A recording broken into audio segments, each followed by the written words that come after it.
बिस्मिल्लाहिर्रहमानिर्रहीम। मैं हूं डॉक्टर तैयब अजीज़। आप देख रहे हैं अजीज़ एग्री फार्म यूट्यूब चैनल। हम ज़ाती अजीज़ एग्री फार्म पे लगाए गए 9 एकड़ का प्लाट है 1692, जो आज हम कटाई कर रहे हैं। आज 1 अगस्त है 2023। तो अल्हम्दुलिल्लाह पहली जो हार्वेस्ट है ना, वो हुई है। एक ट्राली जो हमने गोदाम पे उतार के आए हैं, तो हमें बहुत अच्छी औसत नज़र आ रही है। तो बाकी जो अच्छे रिज़ल्ट्स हैं ना, वो हम जब इसका मुकम्मल स्केलिंग होगी, हम फ़रोख्त करेंगे, तो रेट और उसका जो वज़न है टोटल पर एकड़ जो एवरेज बनी है, वो तमाम दोस्तों को बताएंगे। तो इसमें कुछ इश्यूज़ आए हैं मौसमी मद्देनज़र रखते हुए, कि खस का इशू आया है। लेकिन अक्सर औक़ात खेत के जो बीच में या साइडों पे है ना, वो ज़्यादा खस हैं, लेकिन जो बीच में है वो दाने बिल्कुल भराए हुए हैं, बहुत अच्छी कंडीशन में है। अल्हम्दुलिल्लाह ये खेत है बहुत अच्छी कंडीशन में है, और ये तमाम खेत एक जैसे हैं। हाँ, शुरू में 1-2 एकड़ जो हैं वो सबसे पहले जो लगाए गए थे, उसके उसके अंदर, और सेकंड में लगाए गए का 5 दिन का वक्फा था। तो जो पहले लगाए गए थे उसमें बारिश की ज़द में जो आया था खेत, उसमें खस यानी कि मुंजर खाली है, वो इशू था कहीं कहीं, जहाँ पे बारिश और तेज़ आंधी की वजह से मसाइल आए थे, वो मौसमी इफ़ेक्ट थे। तो बाकी अल्हम्दुलिल्लाह बहुत अच्छी एवरेज है, तो नज़र आ रही है हमें। बाकी जो हतमी जो नतीजा वो इंशाल्लाह वो साथ ही इस वीडियो में हम आप तक पहुंचाएंगे। तमाम रिज़ल्ट इकट्ठे हो चुके हैं। अजीज़ एग्री फार्म पे ज़ाती जो लगाया गया था 9 एकड़ का, गंदम की कटाई के बाद 1692 का खेत, उसकी कटाई मुकम्मल हो गई, फ़रोख्त कर दिया मार्केट में। अल्हम्दुलिल्लाह अगर हम अपने इलाका को देखें, जो भी गंदम के बाद 1692 लगाई गई, इतनी एवरेज किसी की नहीं आई। रिकॉर्ड पैदावार है इससे मेरे एरिए में। तो मेरी 46.5 मन फी एकड़ आई है पैदावार। कुछ लोगों के लिए कम है, कुछ लोग शुक्र पढ़ रहे हैं। तो इसके लिए मैं कुछ बातें हैं वो आपसे शेयर करता जाऊं। मेरा जो खर्च है ना, वो मैंने सारा नोट किया है। ज़मीन की तैयारी जो है ना, वो 7,000 रुपया पहले नेट्रोफास इस्तेमाल की गई, 5,000 रुपया उसका जो शिफ्टिंग, प्लांट शिफ्टिंग जो पनीरी खेत में शिफ्ट की गई, उसकी मजदूरी 7500 रुपया फी एकड़ दी गई। और यूरिया जो 4 बैग हमने यूरिया कम अज़ कम इस्तेमाल किए हैं, उसका 13,000 रुपया है। जिंक और दूसरी ऑर्गेनिक मैटर्स वगैरह वो सारे डाल के को 3500 रुपया। और कटाई जो है वो 6,000 रुपया हमने हार्वेस्टर को दिया। इसमें पोटाश हमने डाली, नया पोटाश जो है, और उसके साथ भी थोड़ा सा यूरिया ऐड किया। तो इसके साथ साथ इसमें सल्फर, मैंगनीज, कॉपर सल्फेट और मैग्नीशियम सल्फेट, उसका जो खर्च है वो 4,050 रुपये है। तो वो सारे चीज़ें काउंट करके हमारा पर एकड़ जो खर्च है वो 55,000 रुपया है। इसमें पानी का खर्च बिल्कुल शामिल नहीं किया गया। क्यों?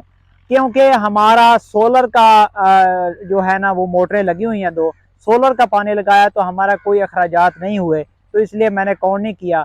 बहरहाल मेरा जो ज़ाती एक्सपीरियंस है वो ये है कि सोलर का जो पानी अगर ना हो मुयस्सर, नहर का पानी भी मुयस्सर ना हो, तो कम अज़ कम हमारे जैसे खेतों में डीजल के ऊपर अगर खेत को पालें, तो 25,000 रुपया पर एकड़ जो एवरेज बनती है, कम कम या ज़्यादा 25,000 रुपया फी एकड़ खर्च है पानी का। तो हमारे यहाँ असल में रोज़ में पानी डालना पड़ता है। हमारे खेत बिल्कुल मेरा हैं, इसमें इतनी ज़्यादा पैदावार नहीं होती थी, हम ऐसा ऐसा इसको अपग्रेड कर रहे हैं।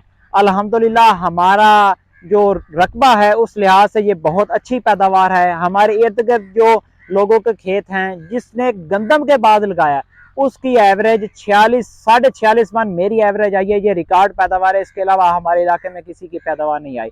लोगों के 17 मन, 25 मन, 37 मन, 38 मन, 40 मन तक लोग गए हैं, तो इसके ऊपर नहीं गए। तो उसकी वजह यह है कि ये वैरायटी एक तो गर्मी बर्दाश्त नहीं करती, क्योंकि जब ये थोड़ा सा निसारे का वक्त आया, उस वक्त आंधी भी आई, बारिश भी आई, मौसम अपरालूद हो गया, और गर्मी जो ही आंधी से निकला, जो सीज़न था पोलिनेशन का, उसके बाद शदीद गर्मी स्टार्ट हो गई, जिस वजह से इसके अंदर खस का इशू ज़्यादा आया। मिसाल के तौर पे हमने काउंट की, इसकी मुंजर बहुत लंबी थी, 125 से लेके 135 तक दाने हमने खुद काउंट किए मुंजर के ऊपर। लेकिन उसमें सिर्फ 100 दाना, 90 दाना, 95 दाने वो जो थे वो बने हुए थे, बाकी मुंजरें जो थी वो खाली थी। तो वो खस का इशू आया।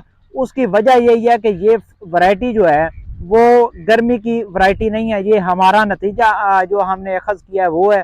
और साथ में जिन लोगों की एवरेज स्लो आई है उसकी क्या रीज़न है? उसकी रीज़न ये है कि उन्होंने जब ये निसारे के करीब था उन्होंने ना पोटाश डाली और ना ही उन्होंने ऐसे अमाइनो एसिड या टॉनिक के या ईजा बयान वगैरह जैसे या क्वांटस हो गया, इसके अलावा बोरान है, कोई ऐसा 2-3 स्प्रे साथ साथ रिपीट नहीं किए।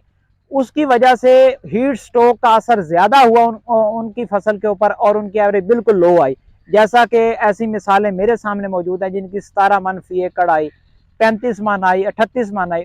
उन्होंने वही इस वैरायटी को वैसा ही समझा जैसा कि आम एरिफाइन वगैरह है, सुपरफाइन है, उसके ऊपर कोई अखराजात नहीं आते। लेकिन बात यह उसका रेट बहुत कम है। हमने जो इसको फरोख्त किया है वो 3620 रुपये फरोख्त किया है। जब 2 अगस्त को हमने इसको फरोख्त किया है उस वक्त मार्केट में रेट काफ़ी लो था, तो मेरी खैर ज़्यादा पैदावार थी तो मैंने डायरेक्ट राइस फैक्ट्री को जो है ना सेल आउट किया है।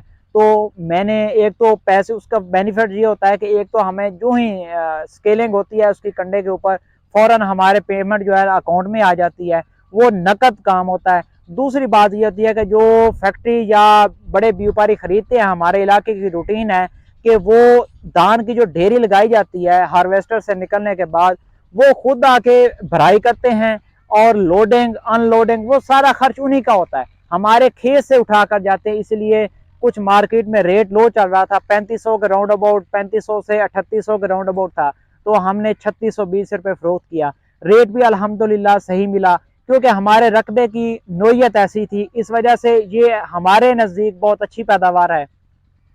कुछ लोग 60 मन, 70 मन, 80 मन एक्सेप्ट कर रहे थे, लेकिन बात यह है कि हमने गंदम की पैदावार ली है। उसके बाद फिर दूसरी 1692 की, 1692 के बाद आज आपके सामने है, ये खेत तैयार हो चुके हैं और नेक्स्ट काश जो जारी है अल्हम्दुलिल्लाह। पीछे आप खेत देख रहे हैं, हम वीडियो बनाने में थोड़ी लेट हो गए क्योंकि मसरूफियात थी, तो वो लगाना शुरू हो चुका है। 3 एकड़ जो लग चुके हैं। इसमें हम अब इसको 2 हिस्सों में डिवाइड कर रहे हैं। आधा हम लगा रहे हैं 1692 दोबारा शिफ्ट कर रहे हैं, आधा जो है 1847 शिफ्ट कर रहे हैं। 1847 वो सीड है जो हमने खुद अपने फार्म पे तैयार किया, दोस्तों को भी दिया, बहुत म्यारी सीड तैयार हुआ, उसकी पनीरी डाली है और हमें उम्मीद है कि 5 एकड़ से 4 एकड़, 5 एकड़ या 6 एकड़ उस पनीरी से हम ट्रांसप्लांट कर लेंगे।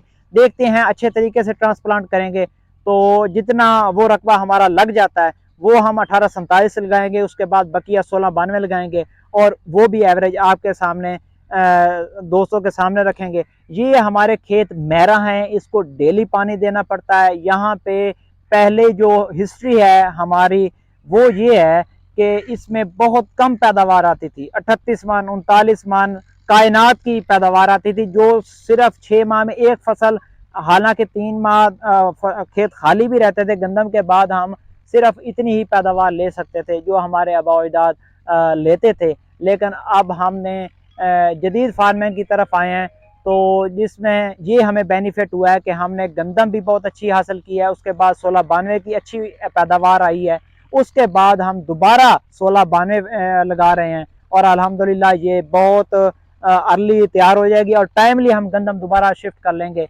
तो हम मुतमईन हैं, अल्लाह की ज़ात रिज़्क देने वाली है और हम बहुत खुश हैं अपने एरिए, अपने इलाके की निस्बत से। हाँ, आलू की फसल है, गंदम मकई की फसल है, उसके बाद वो खेत ज़रा अच्छे होते हैं, उसमें बहुत अच्छी पैदावार दोस्तों की आई है, 70 मन के करीब भी आई है, 65 मन आई है। मेरे अपने एक दोस्त ने 5 एकड़ का प्लाट लगाया था, उसका खेत उसने मार्च के अंदर अंदर उसने ट्रांसप्लांट कर दी थी 1692, तो उसकी 61 मन आई है। मेरे साथ ही है, वो हमसाया है, तो 61 मन पैदावार है। ये उन्होंने 4141 रुपया फी मन फरोख्त किया। उस वक्त 1692 का रेट भी अच्छा था, उसकी बहुत अच्छी पैदावार है क्योंकि जब वो पकाई की तरफ गया ना, उस वक्त जून का महीना स्टार्ट था, तो उसमें इतनी ज़्यादा गर्मी नहीं थी, तो लो नहीं चली थी क्योंकि जून में काफ़ी बारिशें और बादल जैसा समा रहा, तो उस वक्त पोलिनेशन का अमल मुतासर नहीं हुआ। तो नेक्स्ट हम ये साल जब सीज़न जो मुकम्मल होगा तो फिर हम आपको मुकम्मल नताइज देंगे कि नेक्स्ट ईयर कौन सी अर्ली क्रॉप जो है वो बेहतर रही है। वो तमाम डेटा इकट्ठा कर रहे हैं तो आप दोस्तों के सामने रखेंगे। इसके साथ साथ हमें इजाज़त दें। अल्लाह हाफिज़।